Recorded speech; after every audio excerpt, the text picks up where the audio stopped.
Welcome to Screw the Commute, the entrepreneurial podcast dedicated to getting you out of the car and into the money. With your host, lifelong entrepreneur and multimillionaire, Tom Antion. Hey everybody, it's Tom here with episode 1076 of Screw the Commute podcast. Today we're going to talk about household skills that can save you an enormous amount of money if you work out of your home or office.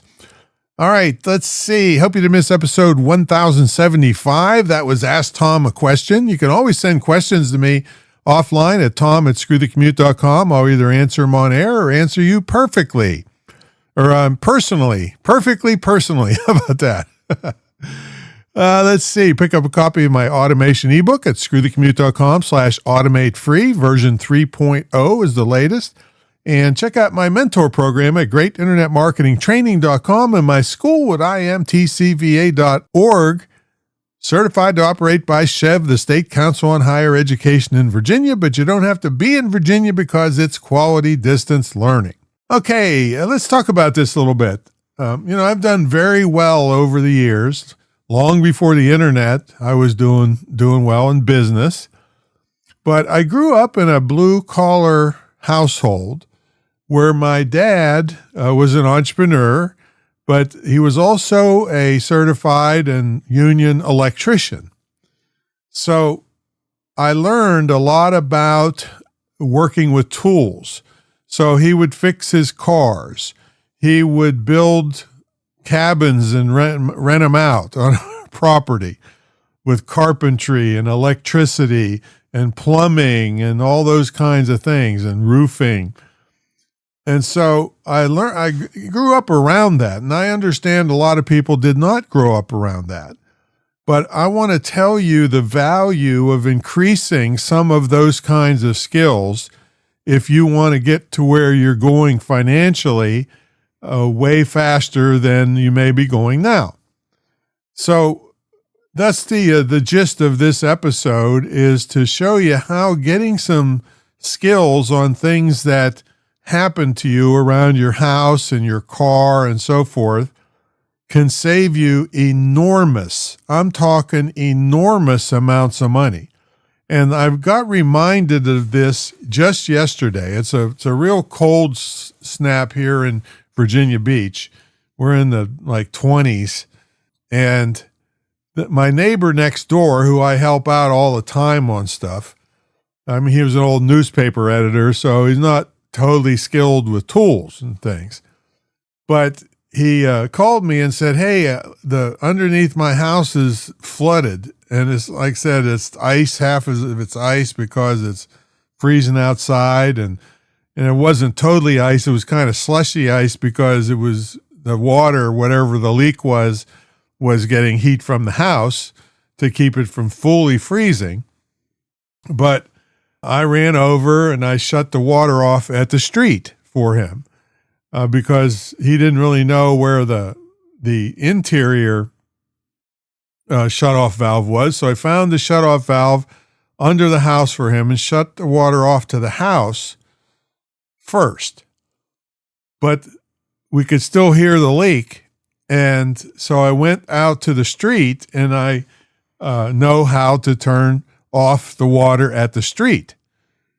And when I went down there, the water meter was going like you see on a cartoon, or like when they speed up something, it was just going around like crazy. So water was leaking under the house before it got to the shutoff valve that went into the house.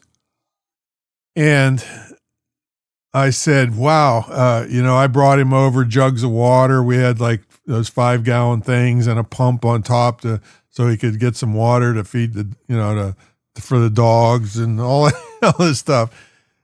And I said, this is going to be quite a mess underneath there. It's probably just a pipe that burst, but if it's underground, it's going to be quite an ordeal. And I didn't have time or, the scuba dive outfit to fix it right then for him. Now, if it was my house, I would have had to do it. But I said, this is going to cost a lot of money on a Friday night to to get a plumbing company. Plumbing is not cheap, folks, to come out and fix this. And as it turned out, a rat or something ate through a PVC pipe that wasn't even underground, which was good. It was exposed, which I could have easily fixed for $10 just to get some PVC pipe, cut the pipe, replace the place that got eaten through, glue it back together, and been done for $10. Cost him $2,000, and he tipped the guy $50 for coming out on a Friday night. $2,000 instead of $10. All right, so if it was me, I'd have put on I have a wetsuit. I would have gone and fixed it for $10. And I even kind of offered, I'll get in there and try to fix it for you. But he said, no, I don't want you to do that. And so $2,000. So these skills, and that's why they're pushing heavily, like that Mike Rowe from Dirty Jobs is saying, those people were making hundreds of thousands of dollars with just out of high school by plumbing and heating and air conditioning and car repair and things like that, see? But I'm not telling you to go into those fields. I'd rather you go into the internet marketing field.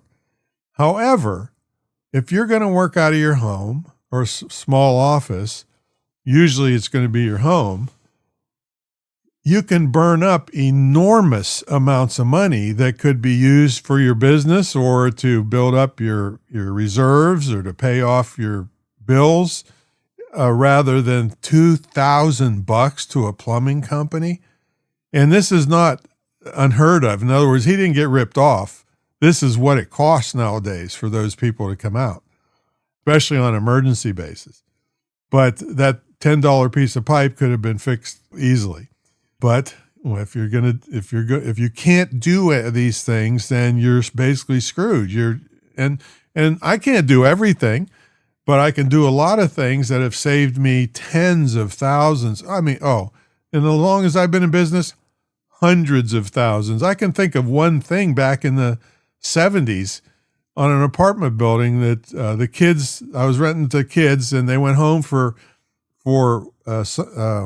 winter break. And the neighbor called me and said, Tom, there's water running out the front door of your house. I got there. It was like a ski slope, but it was all ice. The kids had turned the heat off, and all these 3/4-inch copper pipes broke in the whole 3-story house, the radiant heat. And I'm thinking, I'm screwed. I am totally so screwed. So my dad came down and showed me how to repair each split in the pipe with preparing it, pounding it back together, and soldering it. And I didn't have to 3/4-inch copper pipe. Go to Home Depot and ask them for a 10-foot piece of 3/4-inch copper. See how much it costs. All right. So I been so screwed, even in the 70s, to buy, 500 feet of pipe, when it was around every 3 stories. So this is the kind of thing I'm talking about. That would have cost me in the 70s $2,000 at least to have somebody else do it. And I did it myself for just some cans of propane and some solder, because my dad showed me how to do it. Okay? And let's take my cars. My cars, frequently, if your air conditioning needs charged up, this is not rocket science, folks. With watching a couple YouTube videos and getting some of the stuff at the auto parts store, something that would have cost you $100 to $200 at any kind of garage would cost you $30 maybe for one can of stuff and the little hose and trigger to put it in. All right, so now there's times, of course, when you can't fix things yourself, but when you can save a fortune, and not only the fortune in money, but the time that you take to wait for people to fix stuff for you. And I'm going to give you a list of basic tools to keep on hand for basically your home, for your car, and now one thing that comes up is electrical stuff. So that's if you're not comfortable with this. Do not do this. All right. I'm okay if you got to hang a picture and it falls off the wall, but I'm not okay if you do something stupid and electrocute yourself. All right. That ruins my subscribers count. If you electrocute yourself, people find out about it. Yeah. They listened to Screw the Commute podcast and electrocuted themselves. That's terrible for my reputation. Right. But there are simple things that you should understand about your electrical stuff so that you can troubleshoot it yourself and at least pinpoint some things to make, if you do have to get an electrician, you can narrow things down instead of them having to start from scratch. See? All right. So my whole point here is the more you can do yourself, it's really a great feeling to be able to do it. Plus, can you imagine 2,000? Just think of wherever you're at in financial life right now. If somebody had to come over for half an hour and you gave them $2,000, would you be all happy about that? I wouldn't. So I'm going to go through some basic tools to have on hand. And then also, like I said, the things that come up, you can usually find a YouTube video or hundreds of YouTube videos telling you what to do about it. Okay, so these are basic tools. A hammer, a screwdriver, both Phillips and straight. And usually you can buy those little combination ones for $2 or $3 that have 2 sizes of Phillips and 2 sizes of straights in one thing. At Harbor Freight is a great place to do this, to buy these tools, folks. And then you should have a super small set of screwdrivers. I still, to this day, I buy stuff and you have to unscrew this tiny little screw. I mean, it's probably a 1/16 of an inch or less in size, that you need a tiny, tiny, tiny screwdriver sets. And they're a couple dollars. I mean, if you really do a lot of work, you could pay 20 or 30 for a good German set. But for basic stuff to have around, the little $3 set is good enough. Super small set of screwdrivers. Needle nose pliers. They're very handy to have around. That's a pair of pliers that comes down to a long snoot, almost like an anteater. Very handy. And you could get regular pliers too if you want, if you have plenty of cash on hand. Then a pair of channel locks. Channel locks are basically an adjustable wrench that'll handle a whole bunch of different sizes with one wrench. Channel locks. Crescent wrench is another adjustable wrench. It's Crescent is, I believe, is a trade name. Everybody knows what a crescent wrench is if you go to the store. And get a large and a small one. It's another adjustable wrench for nuts and bolts and things.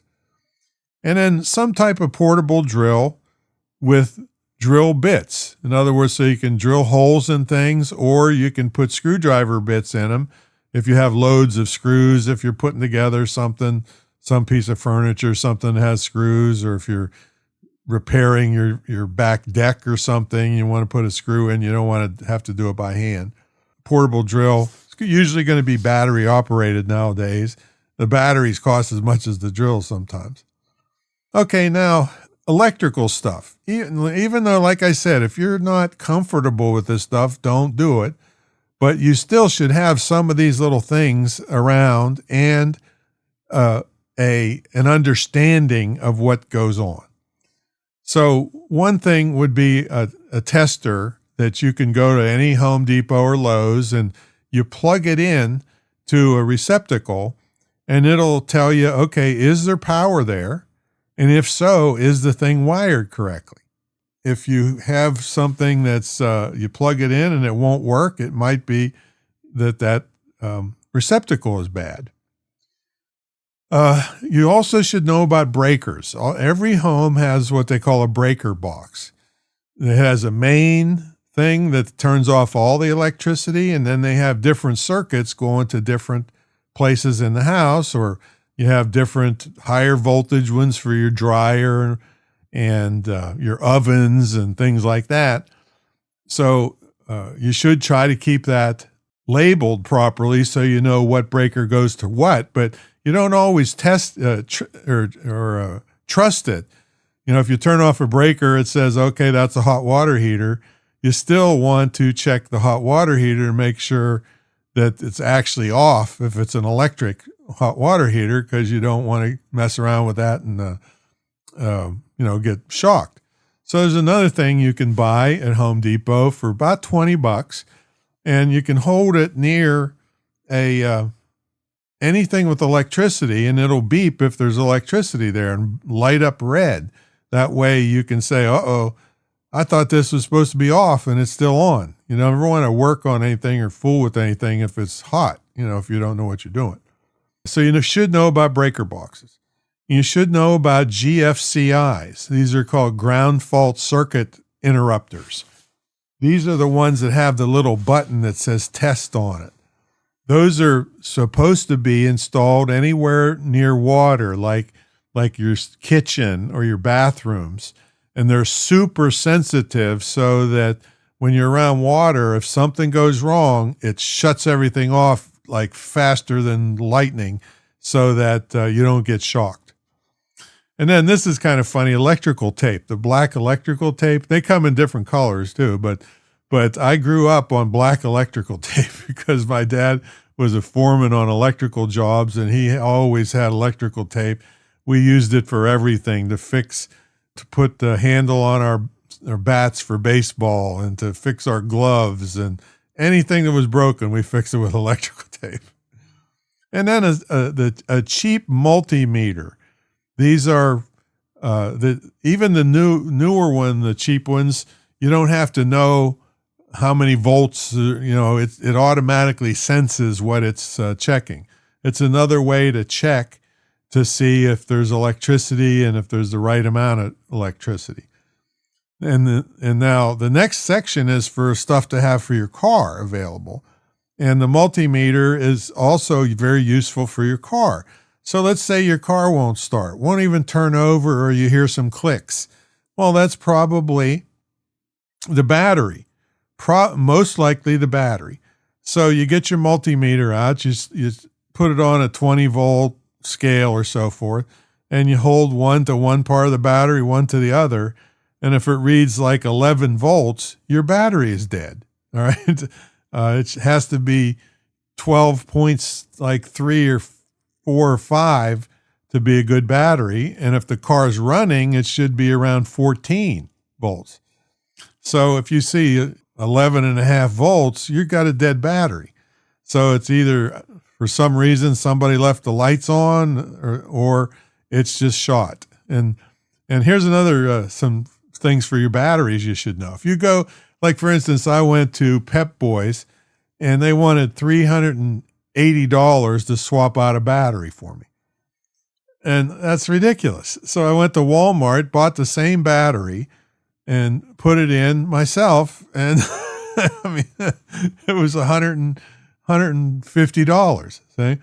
So the thing is, with batteries, if you buy a new battery, they always have a sticker on them that shows when they were manufactured. So today is the 31st of January when I'm recording this in 2026. And so if it says 2/25, that battery is already a year old before I bought it, and batteries have a life to them. These are the kind of things, if you know these things, you don't get ripped off and you can save a lot of money. So I just saved $200 there on the battery, put it in myself. But when I went to Walmart to choose which battery I was going to buy, they had 3 or 4 of them there that would fit, but I picked the one that was like 2 months old instead of a year old. See? So those are the kinds of things that can just save you a fortune. But anyway, for your car, you should have a ratchet. And I would say, and they come, the 3 different sizes they usually come in are 1/4 inch, 3/8, and 1/2 inch. 1/2 inch is big, 1/4 inch is really small. So if you're just going to buy one set, get a 3/8 inch set, and then you buy a set of sockets for it. It's different sizes, but you buy one set that's metric and one set that's SAE, it's called. So you need both. A lot of modern cars have the metric sizes, and some are the American English sizes. And you should have a couple extensions to go in deeper to get the stuff that you can't reach. And then you want some wrenches, so you can go to Harbor Freight and for dirt cheap, maybe $10, you can get a set of metric open and box end wrenches and get one metric and one SAE to start with. See? If you had all that stuff, you could save yourself thousands and thousands of dollars next year with just little stuff that messes up. Now with the air conditioning, you need to buy the right air conditioning stuff. You need to watch some videos for your make and model, and you can usually throw in some, we call it Freon, but it's actually a refrigerant that kind of leaks out over the winter a little bit. It's going to save you hundreds and hundreds of dollars. I've been doing it on my pickup truck and my Suburban for probably, 20 years on my pickup truck and 10 years on my Suburban. And each time would have been $200. Right? And so maybe once a year I fool with it. So it's just thousands and thousands of dollars. And of course, learning more about your car and your engine and what to watch for and or I used to change my oil myself, but it's just, I got enough money. I just don't feel like jacking the car up and getting under there anymore. But I still do it on all my quads and my Rocon, the motorcycle, 2 motorcycles and the Coot, the antique off-road vehicles I have. I do all of that stuff, with wiring but it was just stuff I developed over the years. You don't have to go that crazy to still save yourself a lot of money. And this all, like I said, this whole episode came about because of my neighbor's $2,000. I was just dying for him. $2,000. And I better knock on wood that my house doesn't freeze up and I have to go fix mine myself. So anyway, that's a little bit different than my typical, how to make money online stuff. Or when you're in business, these are the things, like I said, there's hundreds and hundreds of thousands of dollars during the time I've been in business that are in my bank account because I had these skills. And you can get them a little bit at a time and get yourself a basic toolkit going on. And soon when something comes up, watch videos about it. If it's too crazy, okay, go ahead and hire somebody. But a lot of times it is just not that hard to fix regular stuff, especially faucet washers and simple things that a plumber would cost you $80 to $100 just to come out and fix. There you go. That's my story. I'm sticking to it. We'll catch you on the next episode. See you later.